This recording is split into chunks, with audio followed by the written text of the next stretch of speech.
So morning all, and a very warm welcome to you all this morning.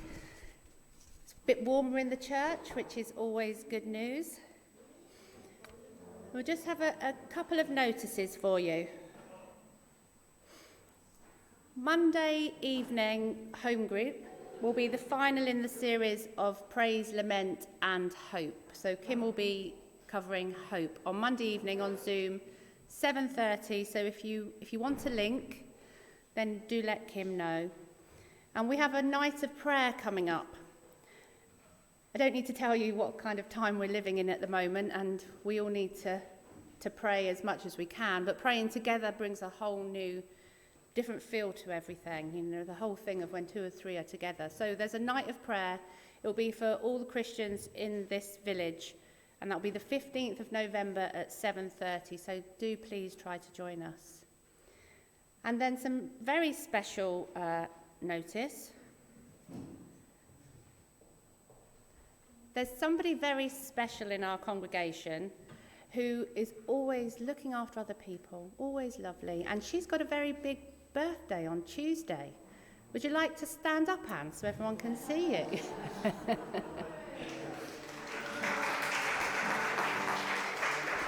Yeah. Happy birthday to you. Happy birthday to you. Happy birthday, dear Anne. Happy birthday to you.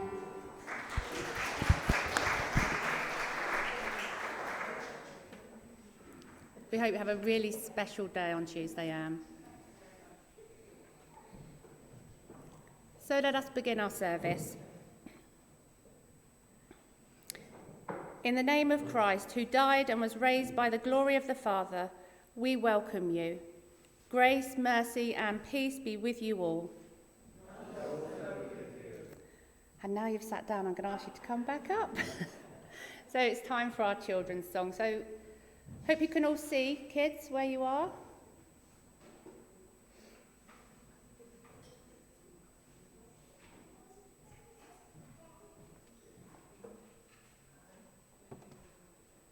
So we're going to sing, I am a city on a hill, I am a light in the darkness.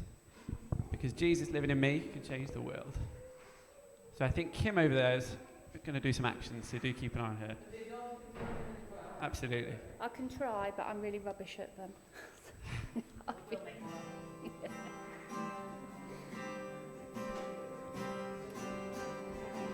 I am a city on a hill, I am a light in the darkness. Jesus living in me can change the world. I am a city on a hill, I am a light in the darkness. Jesus living in me can change the world. So let my light shine, let my light shine, let my light shine. Let my light shine, let my light shine, let my light shine. If God is for me, who can stand against me? Let my light shine, let my light shine, let my light shine. If God is for me, who can stand against me? Let my light shine, let my light shine, let my light shine. We are a city on a hill. We are a city on a hill. We are a light in the darkness. Jesus living in us can change the world. We are a city on a hill. We are a light in the darkness.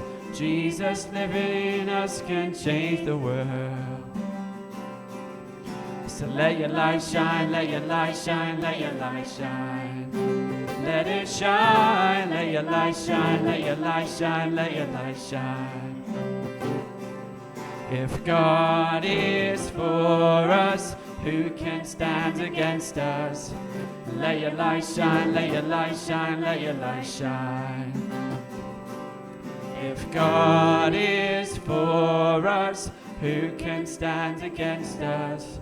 Let your light shine, let your light shine, let your light shine. Brilliant, thank you. There's some great actions over there. There's some great actions out there too.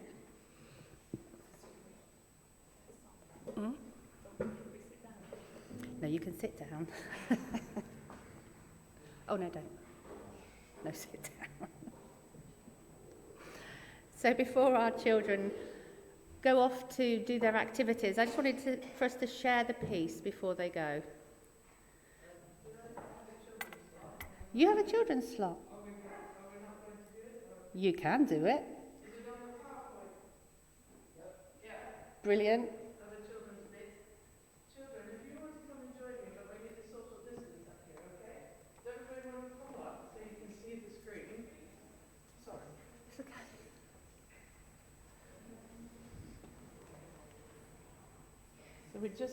We need to sit apart. Yeah, that's it, Matty. If you and Sam sit together, okay, so if you sit in your families, that would be great. So, yeah, that's it. Fantastic. You need to be able to see the screen, everyone. Bruce, if you can see the screen. That's it. Eli, if you sit there for me, okay? Right. Now, we're going to talk about something today. The big people are going to talk about something today. We're going to talk about times when we're sad. What do you feel like when things are really hard and you're really sad? What kind of feelings do you have? What kind of feelings do you get when you're sad? Any idea? Are you really happy? No. So what kind of feelings do you get? Yeah, Catherine? Sorry? You get sadness. Does sometimes it hurt? Sometimes your heart hurts? Yeah? Teresa? Sorry? Guilt? Yeah, if something went wrong, maybe? What if you wanted to do something really exciting and all of a sudden you couldn't do it? What kind of feeling do you get then? Happy. Well, if you can't do something you really wanted to do, would you be happy? We'd be sad, but we'd be disappointed. So sometimes when we're sad, when things go really bad, we get sad. Maybe sometimes we get guilty. Sometimes we get angry. Sometimes we get really hurt and our hearts are really, really heavy. So I'm going to ask Simon to put the slide up. And if you click it about 3 or 4 times, all those words should come up. So sad, angry. Sometimes we're hurting inside when things go wrong. We can get frustrated because things just aren't going our way, or disappointed. And lonely. Sometimes when we're sad, we can feel really lonely because we don't want to share it with everyone. And it makes us feel like we're in a pit.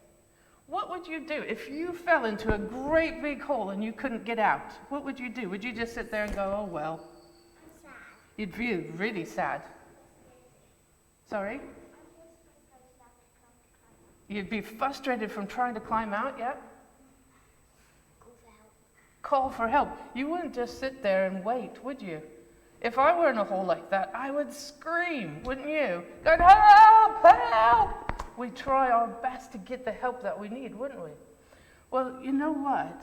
When we're feeling sad or lonely or disappointed, when things are really hard, what do you think we should do? Should we just sit in the pit and be really quiet? What should we do? Ask for someone to help. We need help. All of us need help. Even the big people need help. We all get sad sometimes, and sometimes it feels like we're in a big hole. We're not really, but it feels like that. And when we're feeling like that, the best thing to do is call out for help. So we don't sit in the bottom of that hole and just hope it all gets better. We shout for help, and we ask for help. And who can we ask for help? Maybe pray to God. Excellent, Sam. Yes, we can pray to God. He can definitely help us. Who else can help us in times like that? You got an idea, Matty? Moses? Well, yeah, maybe. He might be able to help. Yeah, Catherine? Relatives. Families. What about at school if we're in trouble and we're sad? Teachers. Yeah, the teachers. So if we put up the next slide, when we get to that place of being really sad, when things are really hard, we know, we need to remember we are loved. Jesus said we're loved. We're his children, and we're the children of our parents love us. We're cared for, and we're never alone. We are never alone. We can ask for help at any time, and whenever we're sad, never keep it to ourselves, because we need help. And even if we click one more time, it says, it doesn't mean that when we call for help, it doesn't mean that it'll go away, but it does mean that we don't have to go through it alone. That Jesus is always there to help us. He will throw us a rope. And we've got our parents to help, and we've got our teachers to help, and we've got our friends to help. So it's really important that we don't just sit in the sadness by ourselves, but that we share it with other people so that they can help us to learn how to be strong. So, with that in mind, if you want to do the words of the peace, and then we will. So can I invite you to stand for the peace? Let's stand up, kids. Jesus says to his disciples, "Peace I leave with you, my peace I give you. The peace of the Lord be with you always. Not as the world gives do I give to you, let not your hearts be troubled or afraid. The peace of the Lord be with you." And also with you. So let us offer one another a sign of the peace, a wave, Away. an elbow bump. Right. You can shake hands. Children, if you want to. Right. Children, if you want to come out, and then we'll go to.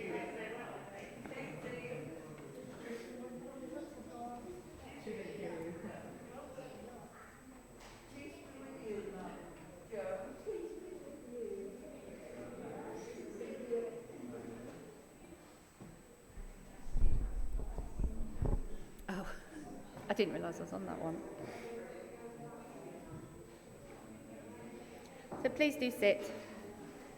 And we'll just give the kids a couple of minutes to get their coats on and head off for their activities this morning.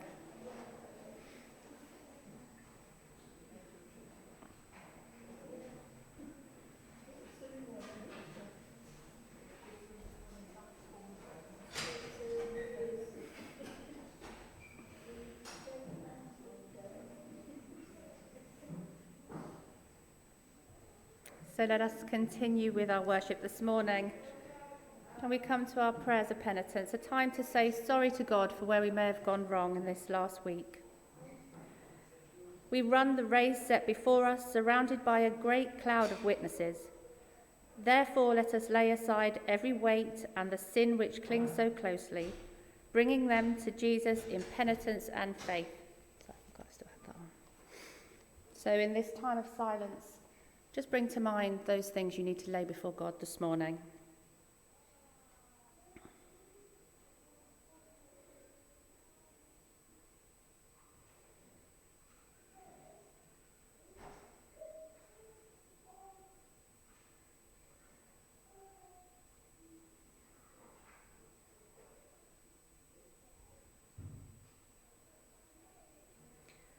Come, let us return to the Lord and say together, Lord our God, in our sin we have avoided your call.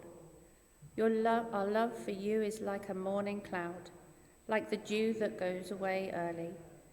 Have mercy on us, deliver us from judgment, bind up our wounds and revive us.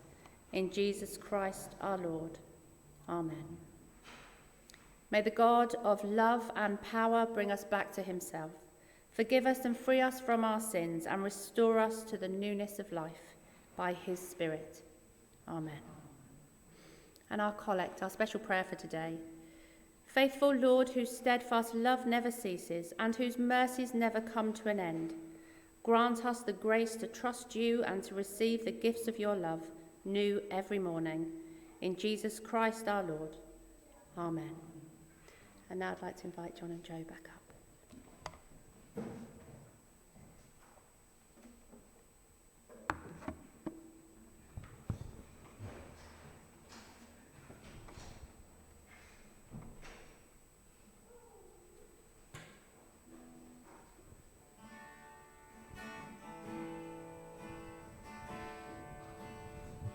The Lord's my shepherd, I'll not want. He makes me lie in pastures green. He leads me by the still, still waters. His goodness restores And I will trust in you alone. And I will trust in you alone. For your endless mercy follows me. Your goodness will lead me home. He guides my ways in righteousness, and he anoints my head with oil, and my cup it overflows with joy. I feast on his pure delights, and I will trust in you alone. And I will trust in you alone. For your endless mercy follows me. Your goodness will lead me home. And though I walk the darkest path, I will not fear the evil one. For you are with me, and your rod and staff are the comfort I need to know. And I will trust in you alone. And I will trust in you alone. For your endless mercy follows me. Your goodness will lead me home.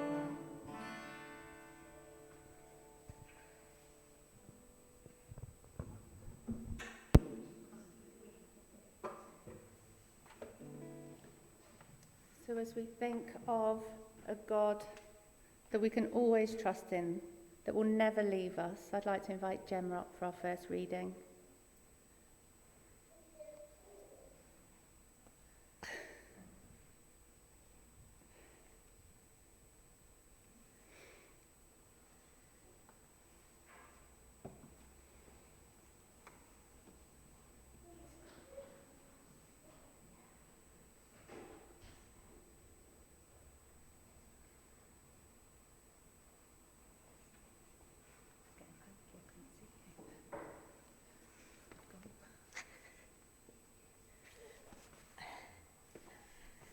The first reading is from Psalm 13.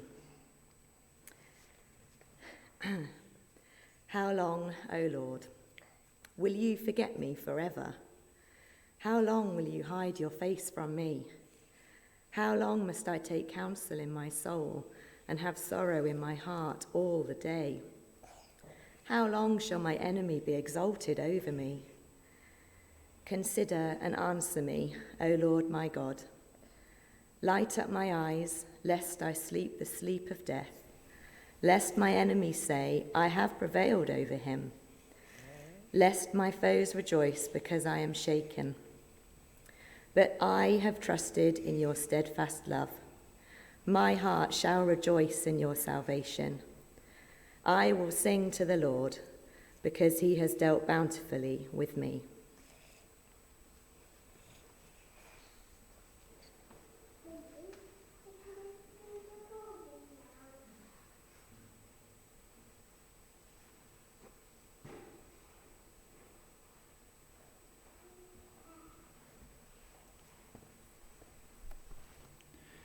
The Gospel reading is from Luke chapter 19, verses 37 to 44.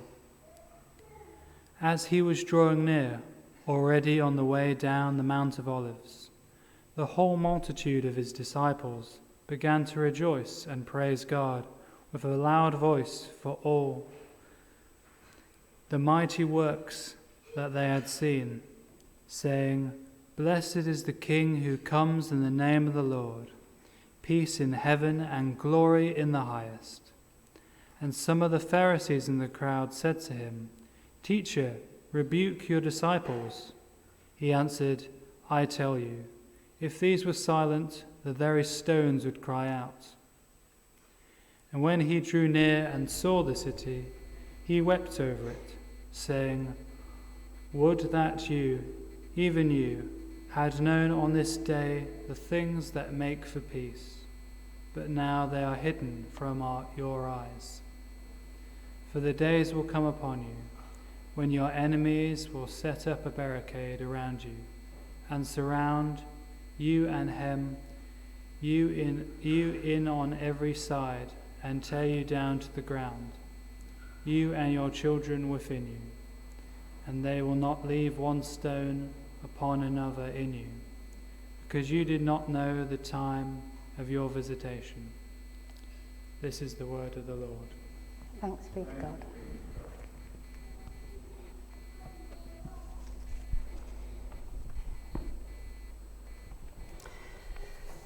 So this morning's going to be, move away. This morning's going to be slightly different in so much as we do have a testimony, but the testimony that I've chosen will be on the screens and it will run through the sermon as well. It's something that I wanted to share with you. As you're probably both sitting there thinking that both of those readings were somewhat miserable this morning. Well, the theme today is lament, so hopefully by the time you leave you will be feeling slightly happier than those. So can we play this video? At a mass grave in eastern Burundi, Maggie Barankitsi remembers the unthinkable. It happened in 1993 at the Catholic bishop's residence where she worked. It's very hard.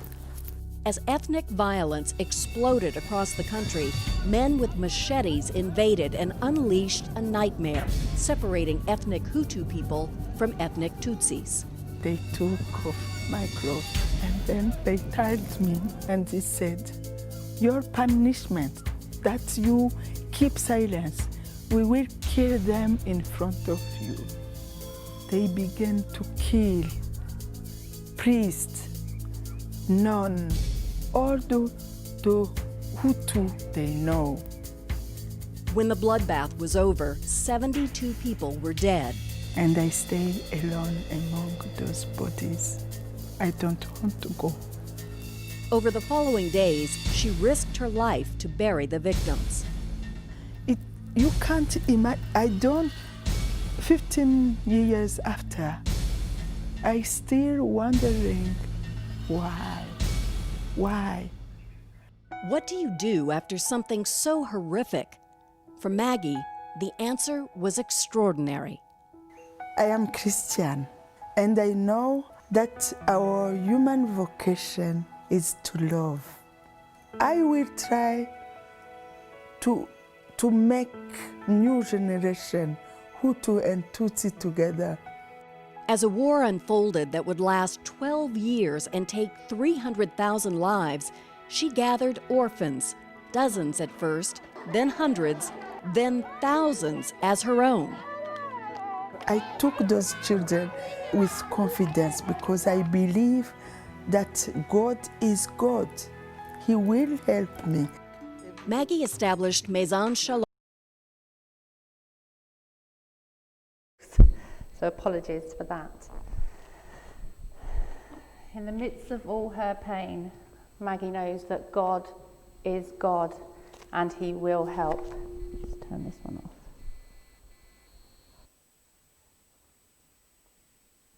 So as we work through the subject of lament this morning, I hope you'll begin to understand why I've shown that video and where lament sits in this series of praise which you heard from Kim last week and hope, which Kim will talk to you about next week.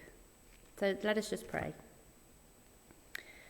Lord, may the words of my mouth honour you and reveal to us a little more about your nature this morning. May we be reminded that you are God. You are a God of love. Amen. So I'd like to suggest to you this morning that lament is a lost God-given art that we have culturally pushed aside. Because after all, who likes spending time with a moaner or a whinger? But I would ask you, is that what lament is? Or is it something far deeper and necessary to our humanity and relationship with God that has been lost in the translation of language in our cultural context? Church is very good at focusing on a powerful God who is mighty to save, all of which is true, of course, but I would suggest that we also need to know how to lament in the face of suffering, trauma, and pain.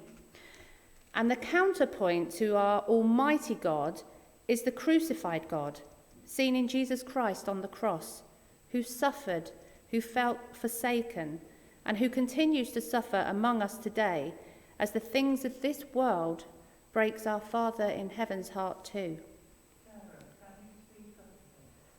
Can you turn me up a bit at the back, Simon? Yep, I'm turned up. Is that better, Christine? So how do we do this? How do we lament well? Well, thinking of Maggie's story, I would like us to consider lament as these things. Lament as complaint, lament as resistance, justice and innovation, and lament as a vessel to newness and hope, which you will hear from Kim next week. Lament is something we read especially in the Psalms. Of the 150 Psalms, 60 of them, or 40%, are known as Psalms of Lament.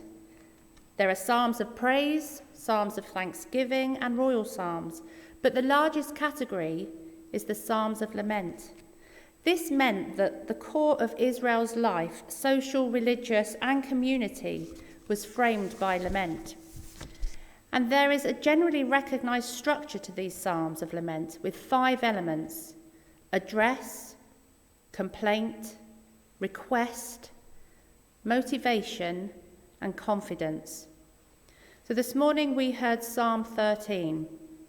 How long, O God? God is addressed. The prayers are directed at God. Will you forget me forever? Complaint, with a description of the problem. How long will you hide your face from me? How long must I bear pain in my soul and have sorrow in my heart all day long? How long shall my enemy be exalted over me? This is the complaint, and this is the description as they cry out to God. Consider and answer me, O Lord my God. It's a request, asking for a specific response from God. And then motivation, as they say, give light to my eyes, or I will sleep the sleep of death. Motivation voices the reasons why God should help. And it concludes with, but I trusted in your steadfast love. My heart shall rejoice in your salvation. I will sing to the Lord. There is confidence. Even in this dark place, I will confess my trust in God's help because he has dealt with me bountifully. Now, these elements do vary. They're not found in all the Psalms of Lament, but they do signify a kind of turning to God, which reflects a deep intimacy with God. A relationship of trust, intimacy, and love is a necessary, embedded standpoint for genuine lament. When the biblical writers lament, they do so within the context of a foundational relationship that binds together the individual with members of the community of faith, and that community with their God. Biblical lament is not an unrestrained whining at God or a kind of angry venting, but rather it is a structured and complex language of complaint, protest, and appeal directed to God. So this makes it a distinct faith language with its own vocabulary and grammar for those intimate and difficult conversations with God when we are hurting. The psalmists had their confidence to express the entire range of human emotions before God: doubt and faith, sorrow, joy, fear and trust, life and death. Such was their confidence and their depth of their relationship with their loving God. What kind of relationship is it if we can only express joy and faith, but not our need, our sorrow, our pain, our trauma, our complaints even? Complaint is a key component of lament. Expressions of complaint in the Psalms range from expressions of concern to utter despair. But how do we feel about complaining to God? Does it feel improper? Or does it show that your relationship with God is alive, dynamic, and open? To complain says, I refuse to accept things the way they are. It protests God's silence and presses God for deliverance. And I think that requires courage. But we see it again and again in the Psalms and in the prophets such as Jeremiah. And it may also be a way forward into newness.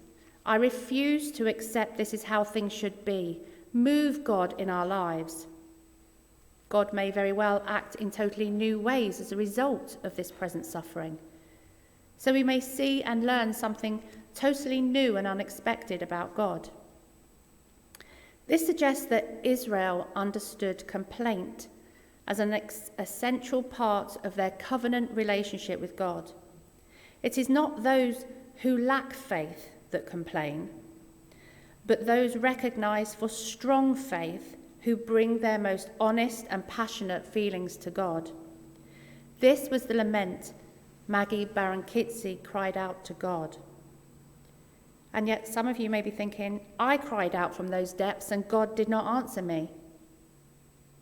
Perhaps God is silent at times, but not because God is unmoved, but because God himself laments and suffers with us. Jesus' cry on the cross, my God, why have you forsaken me? It testifies to this reality. So what about us?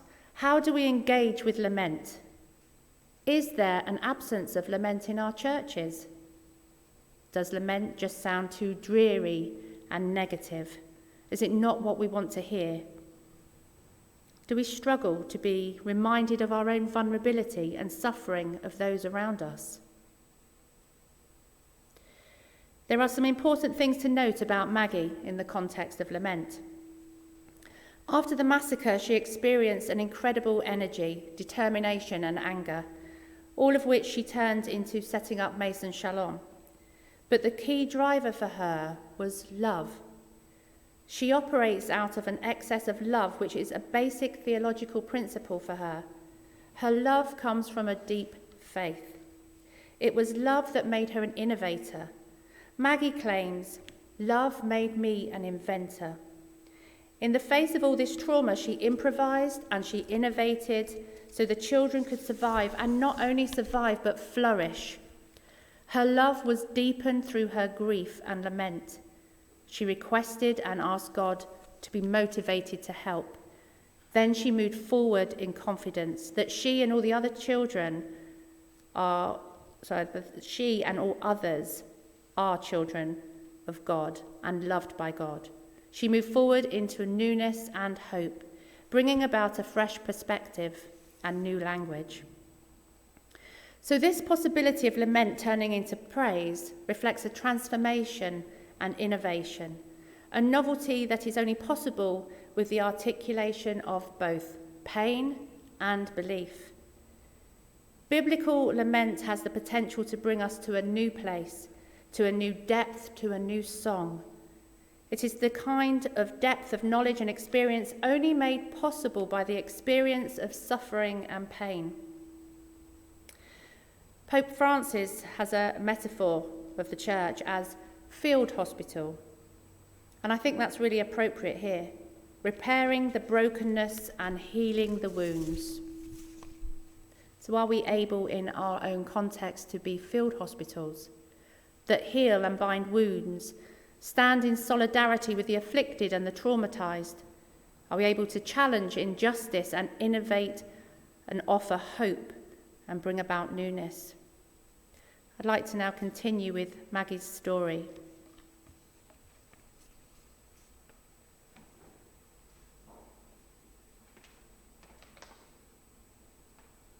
children. Her belief was that they needed education and love. And despite all they'd lost, a real home. So her children lived not in orphanages, but in houses, caring for each other in small groups, living as a family. They have a future because it's their home. They have, when they leave school, they said, we go home. Throughout the war, they lived as a testament to peace. Maggie's children worked together in businesses they own and run, including a salon, a tailor and seamstress shop, a mechanic school called the Garage of Angels, where former child soldiers, street children, and war orphans learn a skill and earn a living. Even their teacher is a child of Maison Shalom. I can't imagine what I would have become because of the war, but everything I am now is thanks to Maison Shalom. Over the years, Maggie added a library, language classes, computer lessons. And to prove to the children they deserved more than just survival, she built them a cinema and opened a swimming pool. Shalom was born to say no to the war, to say yes to the love, yes to the life. With Maggie, Maison Shalom is open to everyone so that healing, even in unspeakable circumstances, can truly take place. Aline's family was killed in the war. When she was only 5, rebel soldiers attacked her with machetes and rocks and left her for dead. Maggie raised Aline, helped her start a business, and nurtured her spirit with the lessons of Maison Shalom. I can forgive because I was raised with so much love. God forgives my sins, so how can I not forgive those who hurt me? Reconciliation and forgiveness run deep at Maison Shalom, a place where Albert, a Hutu, and Mediatrice, a Tutsi, can grow up as brother and sister. God created us to be equal and not to be separated by ethnicity. So at Maison Shalom, we all live as children of God. One of Maggie's biggest dreams is just now coming true. A new hospital, open to all regardless of their ability to pay. There will be fewer orphans, she says, and a brighter future if mothers are cared for right now. New operating rooms are under construction. A nursing school is almost finished. Ambulance service is available for the first time ever. Maggie encourages all, including mothers living with HIV, to stand up, work hard, and support one another. I believe in this dignity that God gives us. We want peace. We want love. We believe in that. Maggie says love has made her an inventor, so she's never married, never confined herself to traditional limits. As God's, she says. Her work has touched more than 30,000 children. They rebuilt my heart. They give me hope. She is the living proof of what one person of faith can do to bring peace and hope to the world. I know that evil will never take the last word. Never, never. A new generation is coming. I am not a dreamer. No, no, it's real. We are one family, one human family.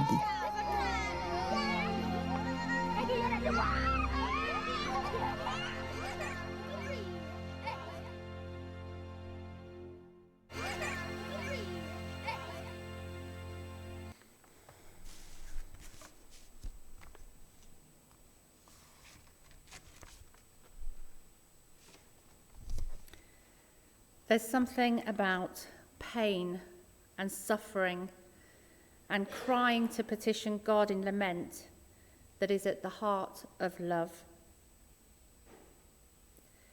God loves us. God created us, every part of us, including all our emotions, And in that crying out, we move with God and his mission.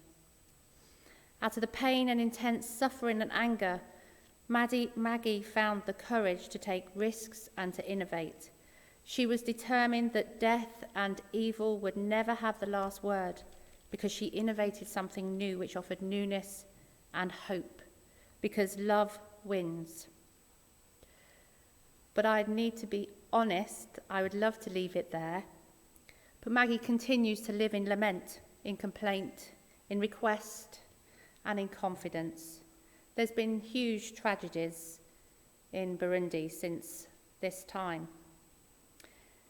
And due to governmental violence, Maggie now lives in exile in Rwanda. She continues her work because through all this suffering and death she has experienced, she has no doubt God is love, and God made her an inventor into ways of newness and hope.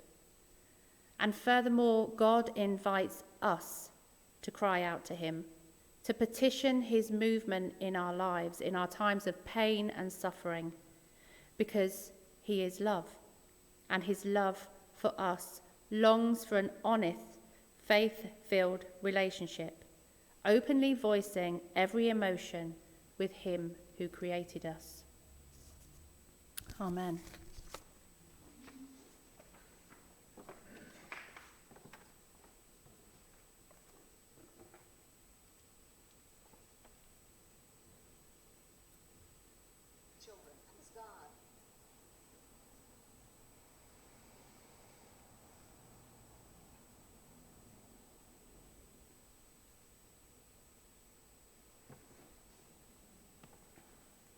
I'd like to invite you to stand as we affirm our faith.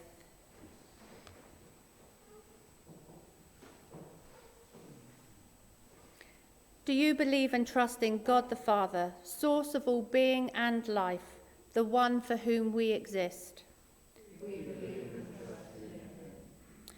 Do you believe and trust in God the Son, who took our human nature, died for us and rose again? We believe and trust in him. Do you believe and trust in God the Holy Spirit, who gives life to the people of God and makes Christ known in the world? We believe and trust in him. This is the faith of the Church. This is our faith. We believe and trust in one God, Father, Son, and Holy Spirit. I'd like to invite Jo for our intercessions. I thought I'd lost her.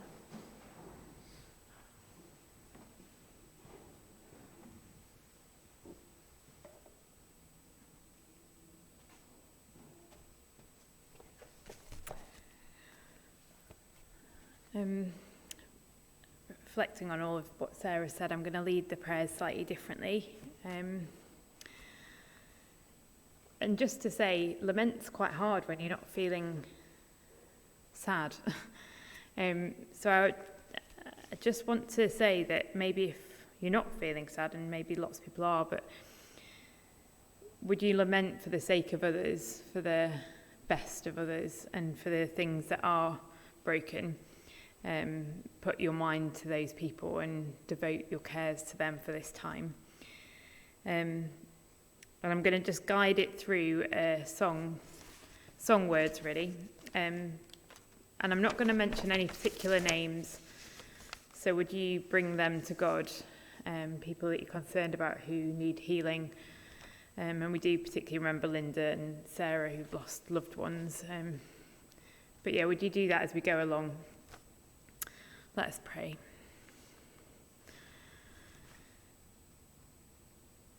For the joys and for the sorrows, the best and worst of times, for this moment, for tomorrow, and for all that lies behind, for the fears that crowd around us, for the failure of our plans, for the dreams of all we hope to be, and the truth of what we are. For this, we have Jesus. Father, at the moment there are many things that we long to be, many plans that we've had, even on a practical note within COVID, that have been thrown away or change day to day, and we're disappointed, we're angry, we're frustrated. And you see all of that, and you hear all of that, and you are with us in all of that.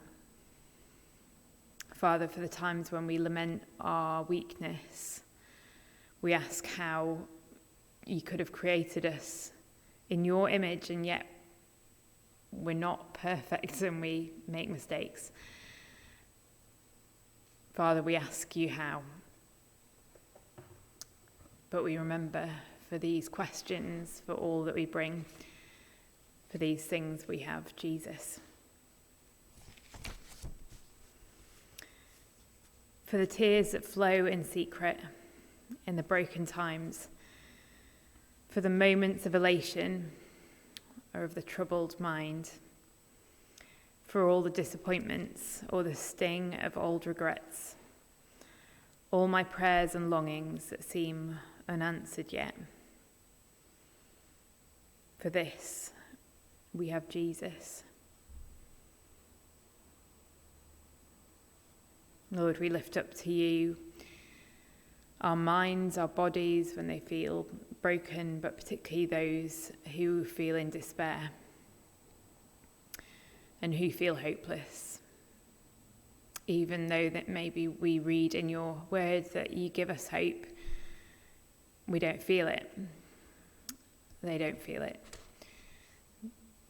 God, would you do what you say you will when you say that you'll be walking with us in the valley? And would you bring comfort there? I'm just going to give a moment for you to just bring your questions to God, the things that you can honestly ask him because he's big enough to hear them. Ask that he might help you to lay those down before him and satisfy you in them.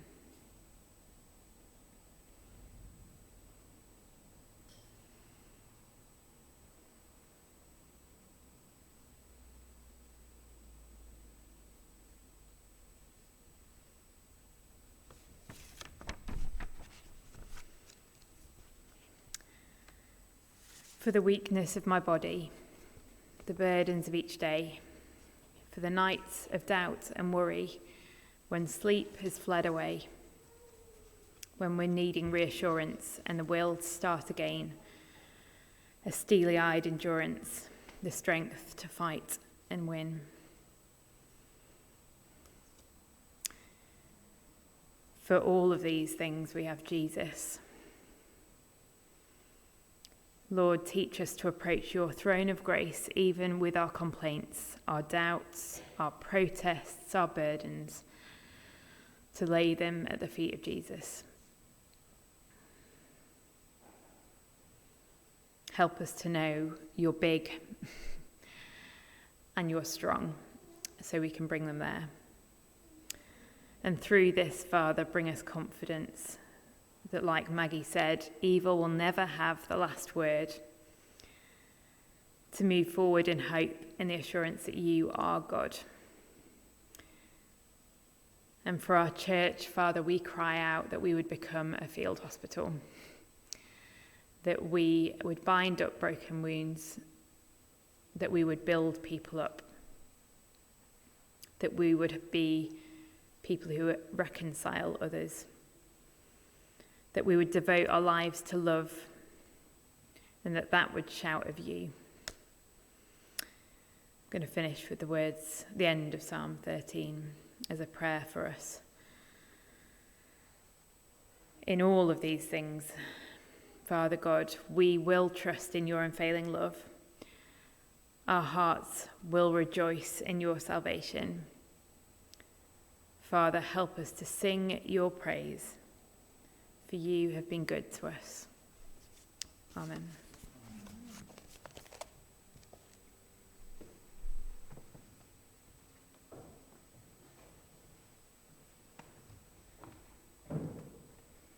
Let us pray with confidence as our Saviour has taught us. Our Father, who art in heaven, hallowed be thy name. Thy kingdom come, thy will be done, on earth as it is in heaven.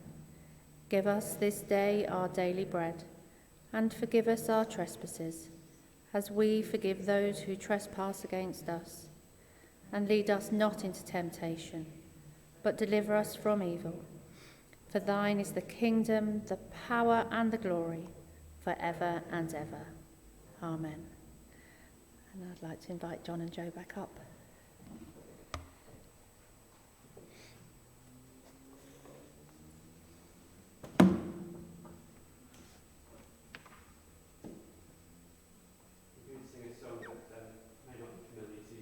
Use it as a time to reflect, seeing as we can't really sing together.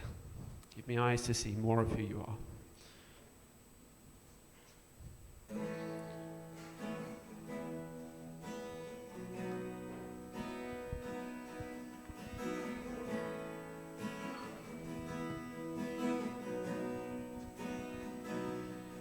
Give me eyes to see more of who you are.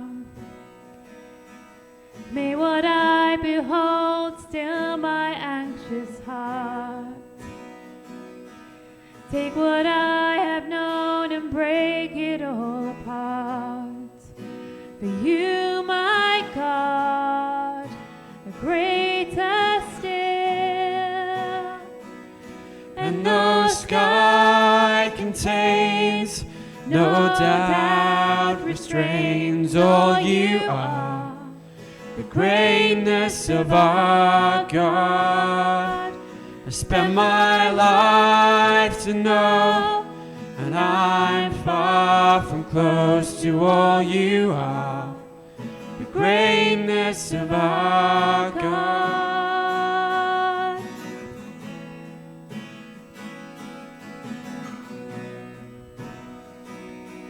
Give me grace to see beyond this moment here, to believe that there is nothing left to fear, and that you alone are high above it all. For you, my God, are greater still, and no sky contains, no doubt restrains all you are. The greatness of our God, I spend my life to know, and I'm far from close to all you are. The greatness of our God, and there is nothing that could ever separate us. There is nothing that could ever separate us from your love. No life, no death. Of this I am convinced, that you, my God, are greater still. And no words could say, nor song convey all you are. The greatness of our God, I spend my life to know, and I'm far from close to all you are. The greatness of our God. Amen.